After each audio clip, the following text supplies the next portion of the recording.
programmer notre installation, nous allons donc utiliser le logiciel ETS5 qui permet de programmer les éléments KNX.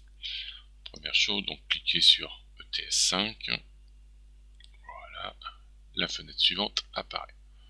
Nous allons dans un premier temps vérifier la connexion entre l'ordinateur et l'interface. Dans notre cas, ce sera une interface USB. Je clique donc ici sur bus. Pour l'instant, aucune interface. Je branche mon interface USB. Voilà. Il la repère ici. Tout apparaît dans la configuration. Je peux faire un petit test pour voir si cela fonctionne. Et si tout se passe bien, un petit OK devrait apparaître ici. Voilà. Je sais qu'il y a bien communication entre mon interface USB de mon application KNX et mon ordinateur. Pendant la phase de programmation, vous pouvez déconnecter l'interface, elle n'est pas utilisée. Maintenant, nous allons voir comment ajouter des catalogues en sachant que lorsque vous mettrez l'application en route, bien souvent un catalogue sera déjà présent. Mais au cas où vous voudriez rajouter des éléments, on va ici sur l'onglet catalogue. Alors là, vous voyez qu'il existe déjà, mais donc si vous vouliez en ramener, vous feriez ici importer. Vous allez sur une clé USB pour récupérer le fichier que vous avez récupéré, donc par exemple ici, et je récupère un catalogue. Par exemple le Schneider. On n'a plus qu'après à faire ouvrir. Alors je ne vais pas le faire parce que mon catalogue est déjà chargé. Vous verrez toutes des opérations qui vont se passer, et à la fin, vous atterrissez avec une fenêtre qui devrait ressembler à ça en fonction du catalogue que vous avez. Dans ce catalogue, on peut par exemple chercher si on a bien téléchargé le Schneider. Alors là, voilà, par exemple, il y a le Legrand, le Schneider, le voici. Et si je clique dessus, voilà, j'ai la liste de tous les éléments de ce catalogue présent maintenant et utilisable à partir de mon logiciel. Voilà pour la partie catalogue. Une fois la phase de configuration terminée, nous allons pouvoir créer notre programme, notre projet dans ce cas. On clique ici, nouveau projet, et on nomme notre projet. Je vais l'appeler Open Space 2. Alors, ligne réseau, je n'y touche pas.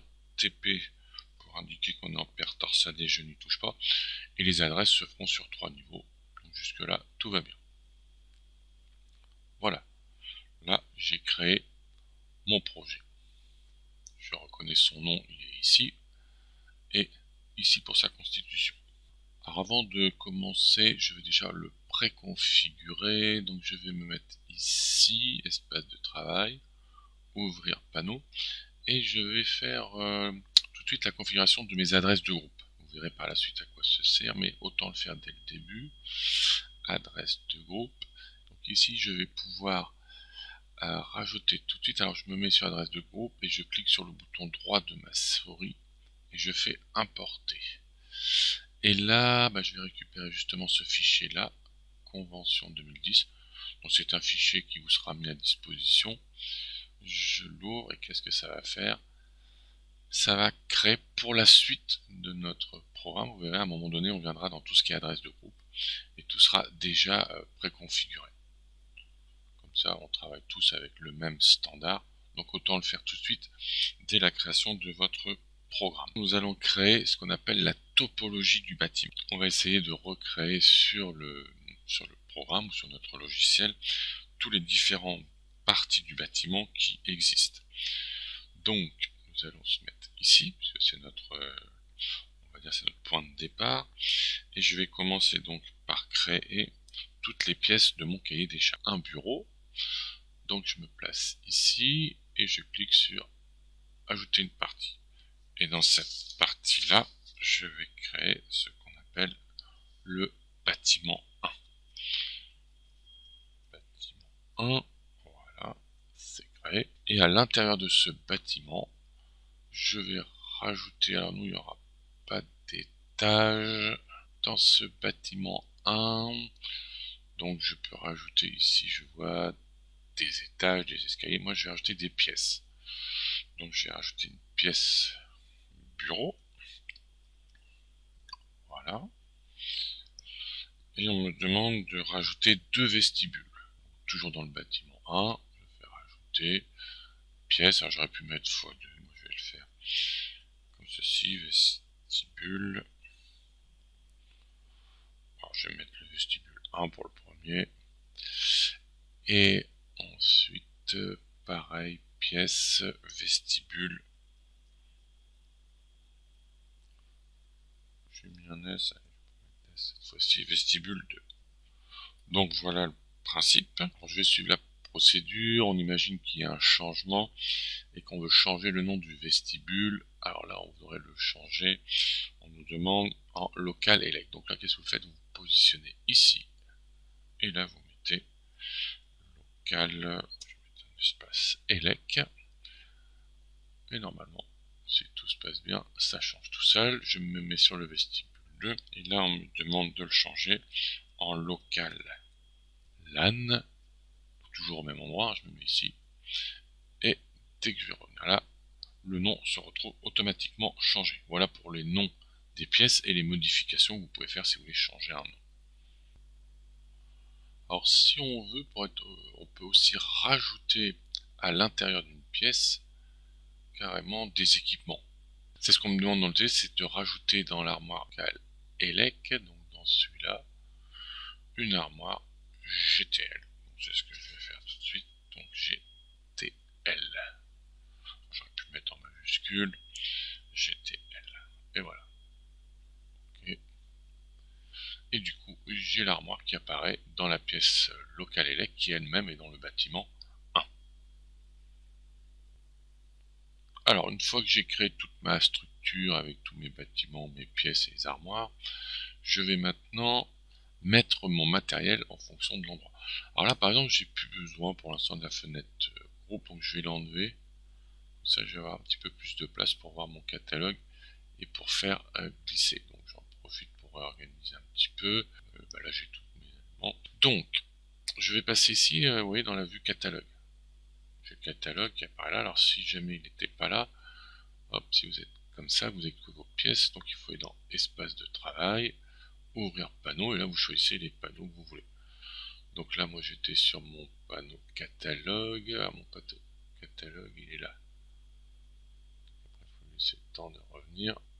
Voilà. Alors, je vais le remonter ici.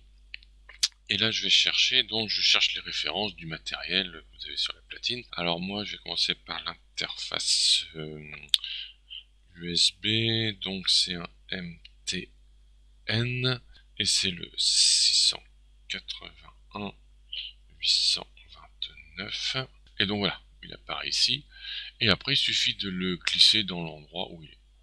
Bon, bah celui-là, je vais le mettre dans la GTL, donc je le prends et je le glisse. Et voilà. Alors qu'est-ce qui va se passer à ce niveau-là? Donc vous allez avoir l'apparition d'une adresse. Donc là, je suis là. C'est ici. Voilà. Donc l'interface et l'adresse est ici. Alors après, nous, c'est imposé un peu dans le cahier des charges. On va la mettre à l'adresse 0. Voilà. Ensuite, je vais chercher un nouvel appareil. Donc tout le temps, je me mets dans la fenêtre catalogue. Et je tape ici sa référence. Donc 649 204. Voilà. Donc là, j'ai l'actionneur qui me sert à commander les lampes. Donc je vais le mettre dans la GTL aussi. Tac. Voilà. Alors par convention, dans cet exercice-là, on nous demande de mettre une adresse pour toutes les sorties à partir de 100. Donc je reclique ici et je viens voir ici donc son adresse. Je vais mettre 101 101. Voilà. Ce sera son adresse. Donc lui, si je rebascule, lui il est bien à l'adresse 1 et lui il est bien à l'adresse 101. Ensuite, on me demande l'alimentation. Alors faites bien attention dans celle présente dans votre armoire. Là, moi j'ai comme référence une 684 064. Là, voilà. Pareil, je la mets dans la GTL. Tac. Alors pour le choix de l'adresse, Alors j'avais mis à lui j'avais mis 1.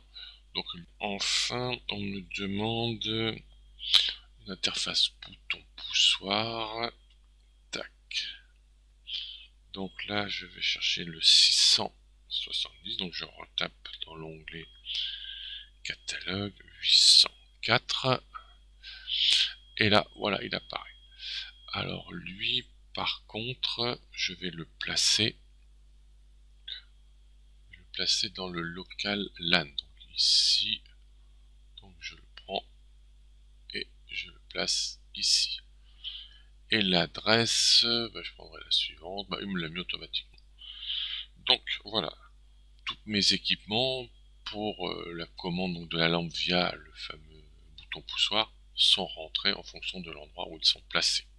Alors, maintenant, il va falloir configurer chaque appareil, c'est-à-dire qu'en bon, l'alimentation peut pas faire grand chose, l'USB pourra juste changer son adresse mais c'est pas spécialement utile. Par contre si je prends par exemple le bouton poussoir, voilà, je me retrouve ici avec des options, toutes les objets de commutation que dispose mon bouton poussoir. Si je vais sur paramètres, voilà, là je peux rentrer un petit peu plus dans le détail de sa configuration. Alors ce bouton poussoir là peut exister sous cette référence là avec 4 commandes. Nous on est qu'en 2, donc on n'y touche pas. Et ici, voilà, je vais choisir quelle fonction je veux attribuer à l'entrée 1 de mon bouton poussoir. Donc voilà. Moi je vous conseille aussi de mettre le nom, ça peut être intéressant ici. Je tape en description BP1. Comme ça vous verrez par la suite, ça peut être utile d'avoir son nom. Et voilà pour l'entrée numéro. Donc si je repasse en... Voilà, je retrouve bien toutes les... Ouais, si par exemple je rajoutais ici un bouton numéro 2, alors vu qu'il ne sert pas, c'est celui que je ressors ici. Entrée 2, sortie 2. Voilà. Si par exemple ici je le passais en variateur, tac, bon, je passe là, ça m'a rajouté une entrée variation sur l'entrée numéro 2. Le fait de l'avoir basculé ici en variateur. Si je le rebascule en fonction télérupteur, tac, oui, ça me régénère, ça a éliminé l'objet variation et je me retrouve simplement avec la commutation. Donc en fonction des paramètres que vous mettrez ici, ça vous ajoute des options ici de configuration. Donc pensez bien, donc notre bouton poussoir, vu qu'il sert qu'en mode télérupteur, ces deux-là ça suffisent. Alors si je passe à l'actionneur, donc le voici, donc à la base 2 états, 2 sorties, puisque 2 canaux. Donc je pense bien le mettre en manuel et après je peux configurer le canal 1 comme le canal 2. Alors vous avez toute une série de configurations possibles. Par exemple on peut le mettre en minuterie. Alors si je le mets en minuterie par contre vous verrez ça ne change pas. Ça fait toujours que 2 sorties. C'est simplement la sortie arrivera avec un temps de décalage. Donc ça ne change pas. Toujours le fait de rajouter des options ici ne rajoute pas forcément des objets de commutation ou des objets ici. Par contre certains oui. Par exemple ce qu'on utilisera plus tard c'est voilà les objets d'acquittement par exemple. Si je l'utilise là, quand je vais pas ici, voilà, là je rajoute un objet. Donc c'est pour ça en fonction des options que vous mettrez ici, vous récupérez plus ou moins d'objets à la fin, en sachant que certains ne rajoutent aucun. Là donc on peut faire une minuterie, enfin on peut faire tout ce qu'on veut.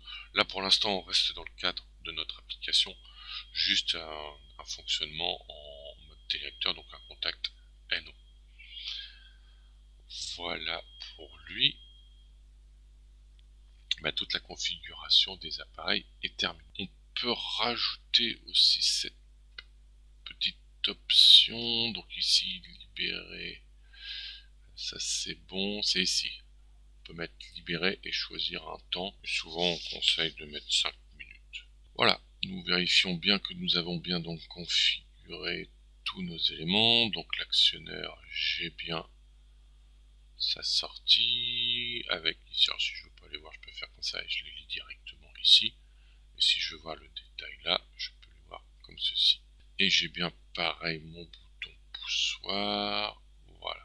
Donc maintenant, nous allons passer à la phase de programmation, c'est-à-dire lier les sorties, donc actionneur, avec les entrées. J'ai plus besoin de mon catalogue, donc je peux le fermer ici. Et je vais dans mon espace de travail. Et là, je vais me rajouter le panneau adresse de groupe. Voilà, donc on se retrouve avec le fameux qu'on a créé tout à l'heure. Alors celui-là, vous voyez, en fait, il est un petit peu classé. C'est-à-dire que dans votre programmation, tout ce qui concernera de l'éclairage sera mis ici, le volet là, et ainsi de suite, suivant le dossier qui est placé. Donc nous, on va travailler ici dans l'éclairage. Donc, et quand j'ai un deuxième sous-partie dans lequel on retrouve des fonctionnements. C'est-à-dire que quand vous ferez de l'éclairage avec de l'allumage de l'extinction, donc on-off, on travaillera ici. Quand on fera par exemple de la variation de lumière, toutes les lignes concernant la variation de lumière seront mises ici. Tout ce qui est état, donc ça, on en parlera un petit peu plus tard, sera mis ici, histoire d'organiser son programme. Donc prenez l'habitude de travailler sous ce modèle-là, comme ça quand vous récupérez un programme, vous verrez plus facilement comment vous repérez à l'intérieur. Donc là, nous dans notre cas, nous allons faire, donc lorsqu'on appuie sur le bouton poussoir, donc celui-là, il faut actionner la lampe qui est branchée ici. Alors d'ailleurs, dans le bouton poussoir, oui, j'avais mis le nom, hein, BP1, donc le BP1, qui doit actionner. Alors j'aurais pu le mettre ici d'ailleurs, la lampe, puisque j'en ai qu'un, j'aurais pu mettre ici la lampe L1. Voilà, donc bon, il n'y a rien à mettre. Donc je retourne ici, on-off, et là je vais donc ajouter une adresse de groupe, c'est-à-dire une sous-partie. Donc où je clique de là, où j'avais aussi sans doute la possibilité, voilà, de passer par là. Je vais l'appeler, alors je pourrais l'appeler gestion on-off. Alors j'aurais pu mettre donc carrément on-off L1. Voilà. Ok. Et donc j'ai la troisième partie qui apparaît. Donc je répète, ici vous êtes l'appareil que vous allez commander, donc nous c'est de l'éclairage, si vous étiez sur du volet ça serait ici. Là c'est le genre de commande que vous allez faire, donc de l'allumage de l'extinction, de la gestion d'état, de la variation, tout ce qu'on veut bien. Et ici c'est carrément l'appareil que vous allez commander. Donc là on sait que c'est la lampe L1, donc je clique là, et il me reste plus qu'à cliquer sur ce que je veux. Donc je vais prendre mon bouton poussoir, donc mon bouton poussoir, je veux qu'il le commande, donc je vais prendre l'entrée numéro 1 du bouton poussoir que je vais mettre ici. Donc quand je vais appuyer sur le bouton poussoir, cette information sera ici. Et je veux donc commander la sortie 1 qui est branchée sur la lampe numéro 1, donc ici. C'est ici d'ailleurs, j'aurais pu mettre L1, ça aurait peut-être été mieux. Je peux le mettre comme ceci, L1. Et de lui, hop, je vais le glisser ici. Vous voyez, par exemple, si j'avais une lampe L2 sur cette sortie-là, j'aurais mis L2. Et si, alors là, bien sûr, dans votre installation, elle n'est pas câblée, mais si vous vouliez en même temps allumer une deuxième lampe, par exemple, j'aurais fait glisser ici. Alors là, ça aurait été plus judicieux de mettre L1, L2, mais c'est-à-dire que ce bouton poussoir allume les deux lampes qui seraient reliées au canal 1 et 2 de ma sortie. Donc moi, comme le canal 2 n'y est pas, hop, alors je sais pas si je peux je vais l'enlever, donc le dissocier, et il s'en va. Et là donc sur le on-off de la lampe 1, j'ai bien le bouton poussoir qui est dans le réseau local, celui-ci, l'entrée numéro 1, qui commande sur l'actionneur la sortie 1 de l'actionneur qui est reliée à lampe 1.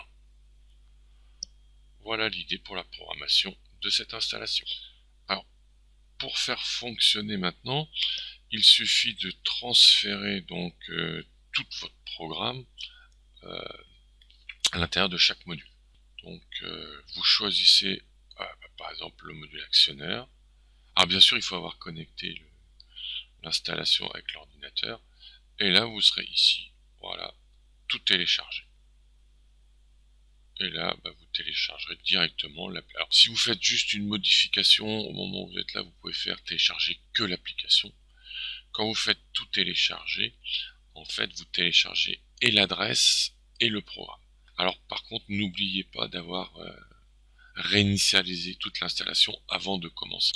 Pareil ensuite, vous prenez le bouton poussoir, download, et vous téléchargez tout directement dans le module du bouton poussoir. Et ainsi de suite pour chaque appareil.